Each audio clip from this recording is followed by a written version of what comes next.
조 형제는 얼마 전에 등남하고 지금 산후조리하러 저 지방에 내려가야 되는데 오늘 이 찬양 때문에 못 내려가신 것 같아요. 감사합니다. 잘하셨어요. 자, 함께 나눌 말씀은 신약성경 마태복음 2장 9절에서 12절까지입니다. 마태복음 2장 9절에서 12절까지요. 같은 목소리로 한번 읽죠. 우리 마태복음 2장 9절부터 12절까지요. 자, 시작. 박사들이 왕의 말을 듣고 갈새 동방에서 보던 그 별이 문득 앞서 인도하여 가다가 악이 있는 곳 위에 머물러 서 있는지라. 그들이 별을 보고 매우 크게 기뻐하고 기뻐하더라. 집에 들어가 아기와 그의 어머니 마리아가 함께 있는 것을 보고 엎드려 아기께 경배하고 보배압을 열어 황금과 유향과 몰약을 예물로 드리니라. 돌아가지 말라 지시함을 받아 다른 길로 고국에 돌아가니라. 아멘. 뜻깊은 성탄절을 맞이했습니다. 성탄을 맞이하는 큰 기쁨이 우리 모두에게 충만하시기를 바랍니다. 오늘 본문에 보면 동방으로부터 온 박사들이 등장을 하죠. 우리는 그들이 누구인지 정확하게 알 수는 없습니다. 왜냐하면 성경은 그들이 박사란 사실만 밝히고 있고 동방에서 왔다는 사실만 밝히고 있기 때문입니다. 왜 성경이 그들에 대해서 그토록 간단하게만 이야기하는 걸까요? 성탄의 주인공은 그들이 아니라 오신 예수님이기 때문일 겁니다. 오늘 본문에 보면 동방의 박사들이 큰 기쁨으로 아기 예수님을 찾아오는 것을 봅니다. 그들은 엎드려 예수님께 경배하고 보배압을 열어서 황금과 유향과 몰약을 예물로 드렸다. 성경은 이렇게 말하죠. 그 후에 그들은 하나님의 지시를 받아서 다른 길로 고국에 돌아가게 되어집니다. 오늘 우리는 이런 동방 박사의 모습을 살피면서 성탄을 맞이하는 올바른 자세가 무엇인지를 배우게 되어지는데요. 자, 그것이 무엇입니까? 먼저 10절 말씀에 보면 큰 기쁨으로 성탄을 맞이해야 된다는 거죠. 그들이 별을 보고 매우 크게 기뻐하고 기뻐하더라. 이렇게 말합니다. 그 앞절 9절 말씀을 다시 한번 보시면요. 박사들이 왕의 말을 듣고 갈새 동방에서 보던 그 별이 문득 앞서 인도하여 가다가 악이 있는 곳 위에 머물러 서 있는지라. 이렇게 말합니다. 박사들은 헤롯 왕의 말을 듣고서 유대 베들레헴으로 출발을 했다는 거죠. 헤롯 왕은 그들에게 유대인의 왕이 베들레헴에서 탄생하게 될 것을 이야기해 준 겁니다. 그래서 박사들은 설레는 마음으로 베들레헴으로 향하게 되어진 겁니다. 자, 그 당시 사람들은 주로 여행을 할 때 낮을 이용하기보다는 밤을 이용했다고 합니다. 왜냐하면 거기는 광야 사막지대이기 때문에 뜨거운 햇볕이 내리쬐는 낮에는 쉬고 너무 힘들고 지치니까 서늘한 밤이 되어지면 방향을 잡고 여행을 하게 되어지는데 캄캄한 밤중에 어떻게 갑니까? 떠 있는 별을 보면서 방향을 잡고 인도함을 받았던 거죠. 따라서 동방의 박사들도 밤에 베들레헴으로 가는 여행길에 올랐던 겁니다. 곧 이어 오늘 본문은 그들을 인도한 메시아의 별, 그 인도한 별에 대해서 말씀해 주고 있는데 세 가지 사실을 이야기하죠. 첫째는 문득 그 별이 사라졌다가 다시 문득 저 동방에서 보았다가 여기 오니까 다시 문득 나타났습니다. 또요, 앞서갔다 이렇게 말해요. 동방 박사들을 앞서서 인도했습니다. 그리고요, 예수님 있는 곳에서 머물러서 있었습니다. 자, 이 세 가지로 볼 때 일반적으로 우리가 아는 저 떠있는 별과는 좀 특징이 다른 것들을 보게 되어지죠. 우리가 흔히 보는 보통의 별들은 어떠합니까? 우리가 가면 별도 함께 따라옵니다. 우리가 서면 별들도 함께 섭니다. 그런데 오늘 본문에 등장하는 이 별은 박사들의 발걸음을 앞서 인도했습니다. 그러다가 예수님이 계신 곳에서 뭐죠? 갑자기 그 별이 멈춥니다. 이와 같은 사실들을 통해서 우리는 이 별이 하늘에 떠있는 보통의 별들과는 다른 의미로 사용된 용도임을 보게 되어집니다. 그렇다면 이 별은 과연 무엇을 의미하는 걸까요? 주님의 탄생을 알리는 징조로서 하나님께서 사용하신 하나의 도구가 아니겠습니까? 이들을 인도하신 하나님의 인도하심의 도구였던 거죠. 하나님의 영광을 드러내는 하나님의 도구였던 거죠. 자, 이와 같은 사실을 우리가 성경에서 몇 가지 사례로 찾아볼 수 있는데요. 출애굽한 이스라엘 백성들이 광야길을 헤면서 하나님의 인도를 받는 상징적인 것이 등장합니다. 낮에는 구름 기둥, 그렇죠? 밤에는 불 기둥, 그렇죠? 자, 이것은 뭐죠? 하나님의 영광을 나타내는 겁니다. 하나님의 영광이 낮에는 구름 기둥처럼 떠올랐고 밤에는 불 기둥처럼 떠올랐고, 그러면서 그들의 삶을 인도했고, 그래서 하나님의 영광을 나타내는 광채로 등장하지 않습니까? 똑같은 의미죠. 똑같은 본문인 누가복음 2장 말씀해 보면 예수님의 탄생 기사를 다루면서 동방 박사가 아니라 목자들의 이야기를 소개합니다. 들에서 양떼를 지키던 목자들에게도 이런 하나님의 영광이 임하게 되어지죠. 그때 하나님의 영광에서 나온 빛이 목자들을 두루 비추었고 그 빛을 따라서 아기 예수를 따라가지 않았습니까? 마찬가지로 오늘 본문에도 하나님의 영광의 빛이 밝게 떠올라서 박사들을 앞서가며 인도했는데 그것을 별이란 단어로 설명을 하고 있는 겁니다. 자, 그런데 오늘 우리에게도 그런 우리를 인도하는 하나님의 빛이 있습니다. 하나님의 영광이 있습니다. 뭐예요? 말씀이죠. 하나님의 말씀이죠. 계시된 하나님의 말씀이죠. 내 발의 등이요 내 인생길의 빛 대신, 그래서 내 삶을 바른 길로 인도하는 하나님의 진리의 말씀이 이 역할을 하는 것 아닙니까? 오늘 우리에게는 하나님의 말씀이 우리 발의 등이요 우리 인생길의 빛이 되십니다. 그러므로 늘 하나님의 말씀을 따라 사는 삶이 되시기를 바랍니다. 언제나 하나님의 말씀이 비추어주는 밝은 빛 가운데로 걸어가는 우리 모두가 다 되시기를 우리 주님의 이름으로 축복을 드립니다. 이 별이 나타나서 그들의 삶을 인도했던 것처럼 하나님의 말씀이 우리 삶을 올바른 길로 인도하게 되어진다는 거죠. 그 결과가 뭐예요? 10절 다시 한번 볼까요? 그들이 별을 보고 매우 크게 기뻐하고 기뻐하더라. 한마디로 뭐 했다는 거예요? 기뻐했다는 거예요. 기뻐했다는 거예요. 그런데 그 기쁨이 매우 크다, 반복해서 설명하는 단어들이 있죠. 매우 크게 기뻐하고 기뻐하더라.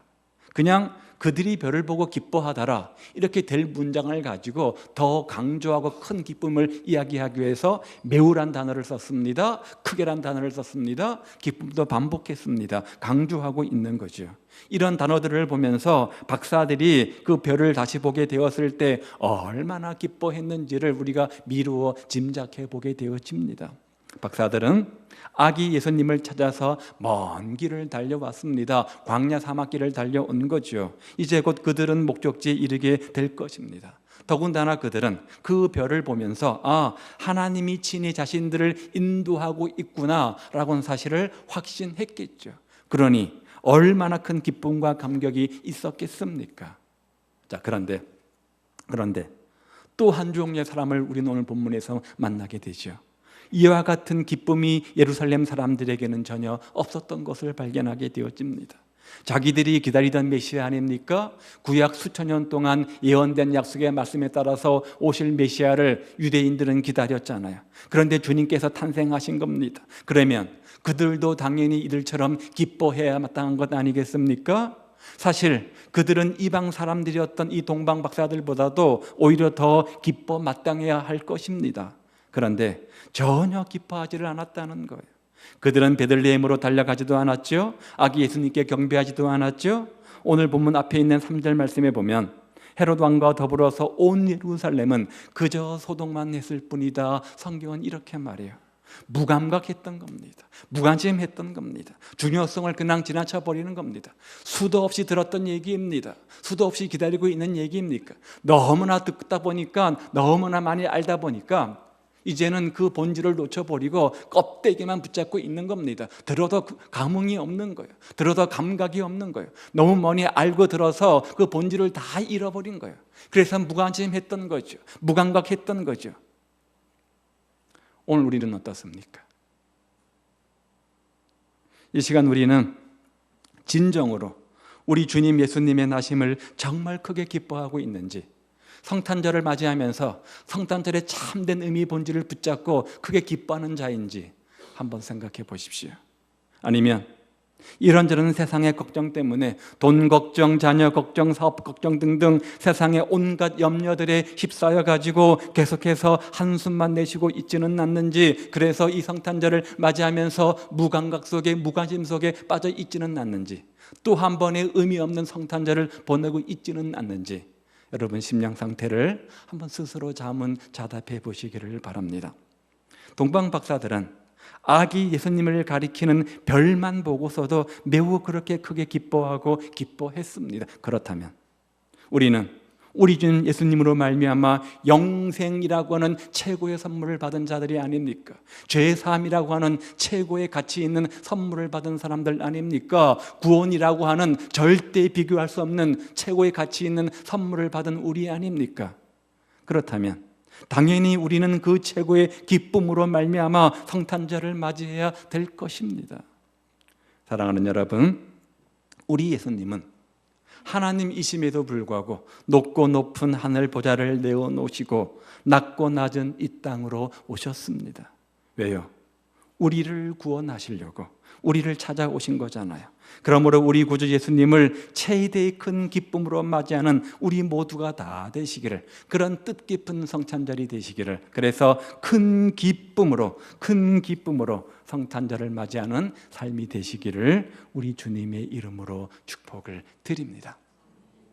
두 번째는요, 그 다음 11절 말씀해 보니까 예수님에게 경배하며 귀한 예물을 드리면서 성탄절을 맞이하는 것들을 보지요. 집에 들어가 아기와 그의 어머니 마리아가 함께 있는 것을 보고 엎드려 아기께 경배하고 보배압을 열어 황금과 유향과 모략을 예물로 드리니라.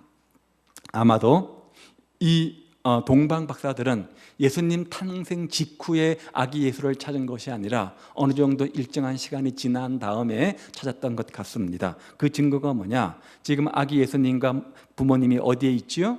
집에 있습니다. 마구간에 있는 것이 아니라 집에 있는 것을 보게 되어지는데, 이때는 호적을 다 마친 사람들이 각자의 마을로 다 돌아가고 난 뒤였던 것 같죠. 그러기에 요셉과 마리아는 이제서야 머물 집을 얻을 수 있었고 그 집에 머물러 있었던 겁니다. 그렇게 아기와 예수님의 부모, 아기 예수님과 부모님이 그 집에 머물러 있을 때 동방 박사들이 그들을 찾아오게 되어집니다. 자, 그리고 두 가지 일을 하는데요. 하나는 뭐죠? 오자마자 뭐예요? 동방 박사들이 집에 들어가서 아기 예수님이 계신 것을 보고 뭐 했어요? 엎드려 아기께 경배를 하고, 엎드렸습니다. 뭐 하려고요? 예배를 드리려고, 경배하기 위함이죠. 여기 경배란 단어는 그냥 아무렇게나 무가치하게 쓰여지는 단어가 아니라 하나님께만 대하여서 쓰여지는 단어입니다. 특별히 하나님을 예배할 때, 하나님을 높일 때 쓰는 단어가 예배, 경배란 단어이죠. 경배, 하나님께만 쓰는 단어입니다. 우리가 누구께만 예배를 드립니까? 하나님께만 예배를 드리잖아요. 경배는 그런 의미입니다. 동방 박사들은 오직 아기 예수님에게만 경배를 했습니다. 이 말은 그 아기 예수가 오실 메시아 구세주여 하나님임을 그들이 인정했다는 거죠. 오직 예수님만이 경배를 받으실 하나님이시기 때문이었습니다. 오늘 우리도 엎드려 예수님에게 경배해야 됩니다. 성탄주의를 맞이하고 성탄절을 맞이해서 우리가 아기 예수께 경배와 찬양과 예배를 드리는 이유가 뭡니까? 그 오신 아기 예수님은 어떤 분이라는 거예요? 우리의 영광과 존귀와 예배와 경배를 받기에 합당하신 하나님이시다, 그런 의미 아니겠습니까? 예수님은 세세토록 우리의 경배를 받기에 합당하신 하나님이시라는 거죠. 그리고 오늘 본문은 계속해서 말씀하시기를 예배로 그치지 않고 하나 더 강조하는 것이 있는데, 박사들이 보배압을 열었다고 말하죠. 보배압을 열었습니다. 그들은 길을 떠나기 전에 미리 보배압을 잘 준비해서 온 것입니다. 그냥 즉흥적으로 자기들의 지갑에서 몇 푼 끄집어내서 무슨 적선하듯이 아기 예수님께 던져준 것이 아니었습니다. 우리도 예수님을 뵈러 나올 때는 준비를 해야 됩니다. 철저한 준비가 필요합니다. 여러분, 사람 만나러 나갈 때 그냥 나갑니까? 하다못해 얼굴에 좀 찍어 바르잖아요. 그렇죠? 화장품도 바르고 나름대로 준비를 하고 나갑니다. 옷도 갖추어 입고 그렇게 하면서 우리가 사람을 만나지 않습니까? 그러면서 왜 예수님께 경배로 나올 때는 아무런 준비를 하지 않습니까? 성경책도 준비해야 되고요, 헌금도 준비해야 되고요, 몸가짐도 준비해야 되고요, 무엇보다 마음가짐도 잘 준비해서 오셔야 됩니다. 무슨 형식이 중요하냐? 마음이 중요하지. 마음도 중요한 건 맞습니다. 그러나 마음이 중요하면 그것도 못지않게 형식도 중요합니다. 잘 차려입는 것도 그것도 형식 아닙니다. 마음의 모습이죠. 동방 박사들은 미리 준비한 보배압을 열었습니다. 그리고 뭘 드렸다고요? 황금과 유향과 몰약을 예물로 드렸다, 이렇게 말합니다. 자, 이것들은 굉장히 귀한 것들이잖아요. 굉장히 가치 있는 것들 아닙니까? 그들이 아기 예수님께 드린 예물들은 매우 귀하고 가치 있는 것들입니다. 아울러서 이 예물들은 신학적으로 영적으로 중요한 의미들을 지니는 것들입니다. 황금은 예수님의 왕권을 상징합니다. 왕이신 예수님께 황금을 드린 겁니다. 당신은 왕이십니다. 그런 표현으로 황금을 드린 거예요. 유향은 어떤 의미가 있느냐? 신성의 의미가 있습니다. 당신은 하나님입니다. 그런 의미가 있는 거죠. 출애굽기 말씀에 보면 유향은 하나님께만 드려지는 것이었습니다. 그 유향을 아기 예수께 드린다? 그 말은 당신이 메시아 구원자 하나님이십니다. 이 고백이 이 속에 담겨져 있는 거예요. 또요, 몰약은 인성을 나타냅니다. 나중에 니고데모가 예수님의 시체를 바르기 위해서 몰약을 가지고 오지 않았습니까? 예수님의 인성을 의미하는 것이죠. 그런데 우리 주님 예수님은 신성과 인성을 동시에 갖추신 하나님 아니십니까? 물론 박사들은 이런 놀라운 영적 의미가 있는지 없는지 충분히 깨닫고 들었는지 잘 모르겠어요. 하여튼 하나님의 섭리에 따라서 그들은 아기 예수님에게 매우 적절하고 상징적인 의미가 담긴 귀한 예물을 드렸던 겁니다. 이렇게 주님께 나와 예배하고 경배하는 우리는 어떠해야 되는가? 예배와 경배와 함께 귀한 예물을 드려야 함을 성경은 우리에게 분명히 교훈하고 있는 겁니다. 한번 보십시오. 역대상 16장 29절 말씀이에요. 여호와의 이름에 합당한 영광을 그에게 돌릴지어다. 하나님 이름에 합당한 영광을 돌리는 게 뭐라고요? 그 다음 보십시오. 제물을 들고 그 앞에 들어갈지어다. 아름답고 거룩한 것으로 여호와께 경배할지어다. 여기 제물은 예물을 의미하는 거죠. 헌금을 의미하는 거죠. 예물을 드린다는 것은 하나님께 경배하는 중요한 요소가 된다는 겁니다. 빠져서는 안 될 중요한 요소라는 거죠. 따라서 이 시간 우리도 엎드려 예수님께 기쁨으로 경배하시기를 바랍니다. 그리고 한 걸음 더 나가서 우리의 가장 귀한 보배압을 열어가지고 정성이 담긴 예물을 그 예수님께 드리시기를 우리 주님의 이름으로 축복을 드립니다. 이것이 하나님을 예비하는 자의 마땅한 자세라는 거잖아요. 만일 우리가 그럴 일이 없겠지만 혹 기회가 되어서 대통령에게 줄 선물을 마련한다면 우리는 온갖 정성을 다해서 잘 준비를 할 겁니다. 하물며 예수님은 누구십니까? 만왕의 왕 아닙니까? 전능하신 하나님 아닙니까? 그러니 어찌 우리가 아무런 정성도 없이 그저 되는 대로 예수님에게 예물을 드릴 수가 있겠습니까? 이런 말 드리면 너무 형식적이다, 너무 율법적이다 그렇게 말씀하실지 모르겠는데 옛날 우리 어머니들은 새 돈이 들어오면 어떻게 했어요? 그 돈을 사용하지 않고 잘 고이고이 잘 모아두었습니다. 성경책 옆에 잘 끼워놓지 않았습니까? 뭐 하려고요? 하나님께 드리는 헌금에 사용하기 위해서입니다. 새 돈이니까 먼저 하나님께 드리겠다는 그런 마음의 정신이 있었던 거죠. 저희 어머님도 그러셨거든요. 저는 그게 너무 못마땅했었어요. 만일 새 돈이 없으면 헌돈을 깨끗하게 다림질 해가지고 아니면 엉덩이에 깔고 앉고 무슨 이렇게 하지 않습니까? 그래서 하나님께 바쳤습니다. 하나님께 정성을 다해서 예물을 드리기 위해서입니다. 형식적이다, 율법적이다 우리가 터부시 여길지 모르겠지만 그 마음의 정신만큼은 본받아야 됩니다. 고린도후서 8장 8절 보십시오. 내가 명령으로 하는 말이 아니라는 거야. 오직 다른 이들의 간절함을 가지고 말하는데 너희의 사랑의 진실함을 증명하고자 함이라. 네가 주님을 사랑한다고? 네가 주님을 믿는다고? 그 사랑의 증명을 보여라. 그 믿음의 증명을 보이라는 겁니다. 마게도냐 교회들은 어려운 형편 속에서도 하나님의 풍성한 연보를 넘치도록 드렸다고 말합니다. 형편이 어려웠습니다. 먹고 사는 문제가 있었습니다. 오늘 벌어 오늘 먹는 사람들입니다. 그럼에도 불구하고 교회의 필요에 민감하게 열심히 헌금했다, 연보를 풍성히 드렸다, 이렇게 말하면서 바울은 고린도 교인들에게 너희도 이렇게 해라, 이렇게 권면을 하는 겁니다. 그러면서 하나님께 드리는 그 예물을 가지고 하나님에 대한 사랑의 진실함이 증명된다는 겁니다. 우리 믿음의 증명, 우리가 주님을 사랑한다는 그 증거가 뭐냐? 드려지는 헌금이라는 거예요.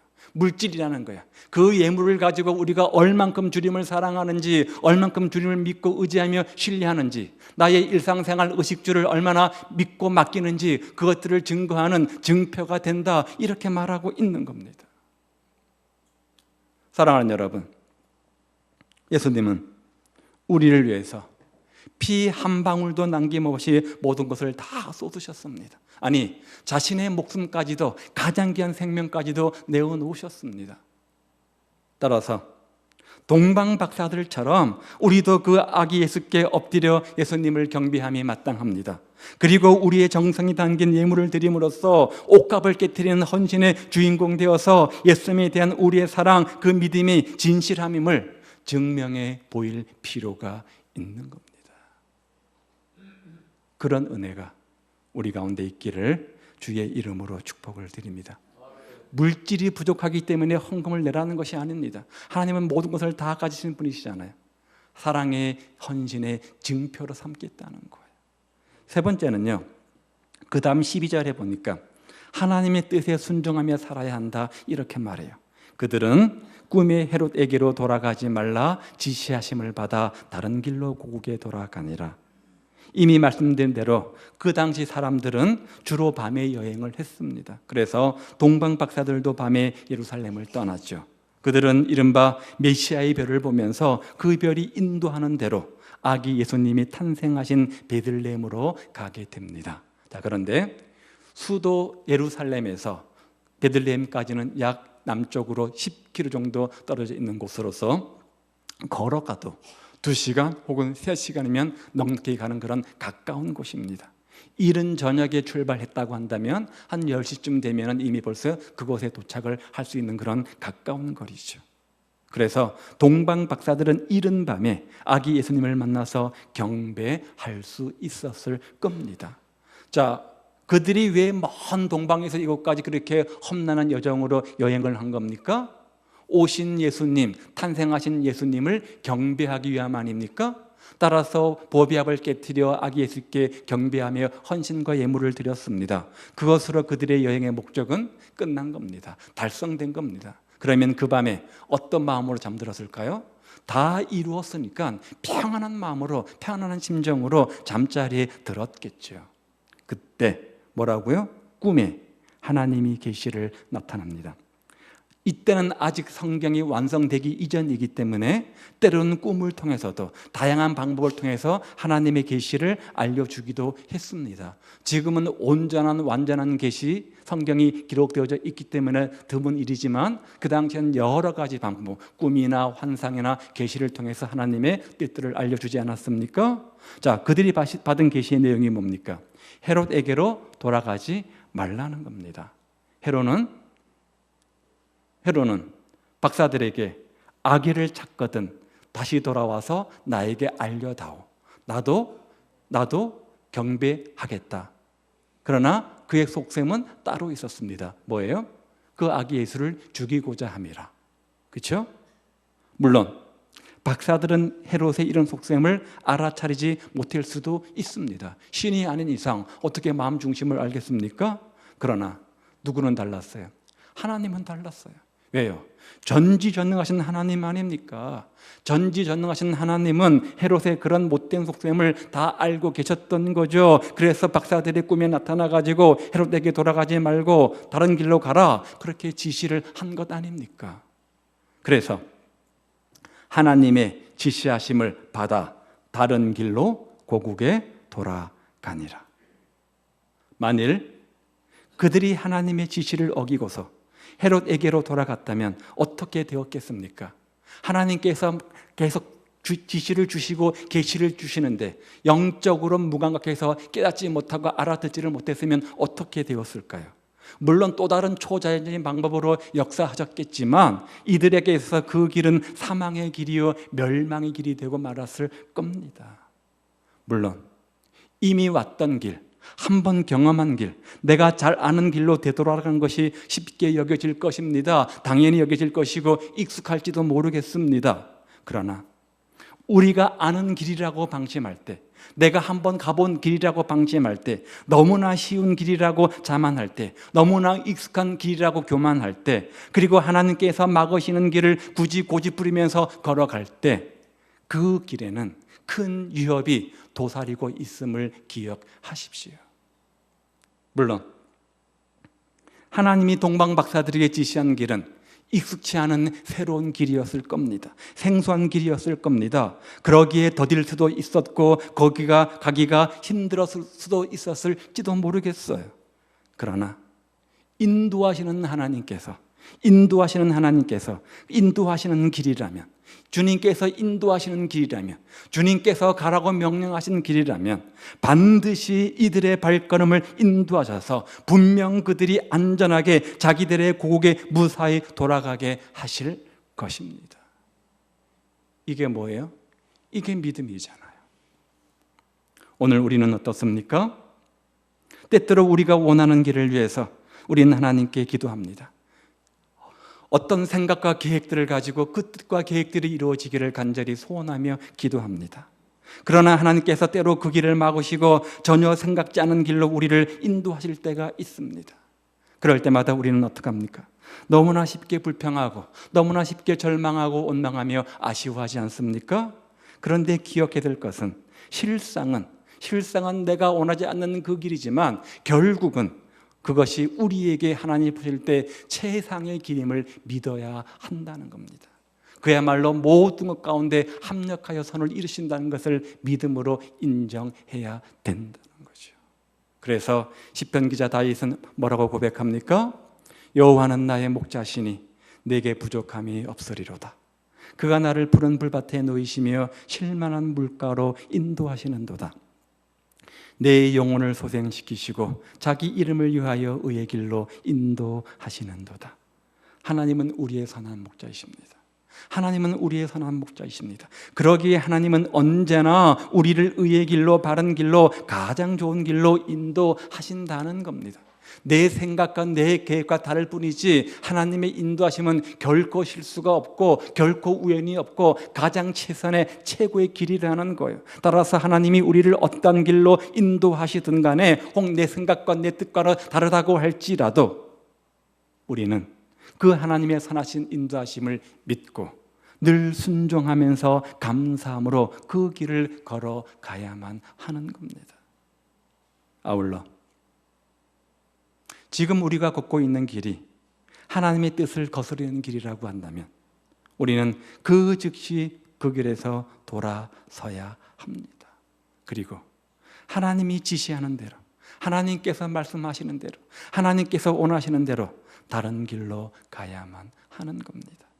그리하면 선한 목자이신 하나님이 친히 우리의 발걸음을 의의 길로 인도하셔서 마침내는 푸른 불밭 쉴만한 물가로 인도하신다는 거예요. 행여 하나님 보시기에 합당치 못한 길로 걷고 있지는 않습니까? 하나님이 지시하는 길로 돌아서시기를 바랍니다. 뜻깊은 성탄절을 맞이하여서 과거의 잘못된 길에서 벗어나서 하나님이 인도하시는 길로 걸어가는 우리 모두가 다 되시기를 우리 주님의 이름으로 축복을 드립니다. 자, 지금까지 우리는 동방 박사들이 아기 예수님의 탄생을 맞이했던 모습을 살펴보았습니다. 오늘 우리도 큰 기쁨으로 구원자로 오신 제3의 은총을 주신 그 주님을 큰 기쁨으로 성탄절을 맞이하시기를 바랍니다. 두 번째는 뭐였어요? 그 아기 예수께 엎드려 경배하며 정성을 다해서 예물을 드리는 삶이 되시기를 바랍니다. 그리고 예수님을 만나기 전과는 다른 길을 걸으면서 이제는 온전히 하나님의 뜻을 따라서 순종하며 사는 삶이 되시기를 바랍니다. 또 한 가지, 오늘 본문에는 기록되어져 있지는 않지만 분명 동방 박사들이 고국으로 돌아가서 어떻게 했을까요? 보고 들은 경험한 메시아의 탄생을 모든 사람들에게 기쁨으로 전했을 겁니다. 우리도 이 성탄의 소식을, 온 백성에게 미칠 큰 기쁨의 좋은 소식을 온 누리에 힘써 입을 벌려 전파하는 삶이 되시기를 바랍니다. 자, 이제 한 해가 저물어 갑니다. 성탄의 기쁨과 함께 이 한 해를 잘 마무리하십시오. 그리고 새해에는 하나님의 뜻을 따라 살아감으로써 하나님을 더욱더 기쁘시게 하는 우리 모두의 삶이 다 되시기를 우리 주님의 이름으로 축복을 드립니다. 기도하겠습니다. 성탄절도 그렇고 고난주간도 그렇고 부활주일도 그렇고 추수감사주일도 그렇고 매년 맞이하는 절기 때마다 우리는 또다시 또 절기가 오는구나, 또 식상해서 또 아무 의미 없이 한 해 한 해 그 절기의 의미를 퇴색시킨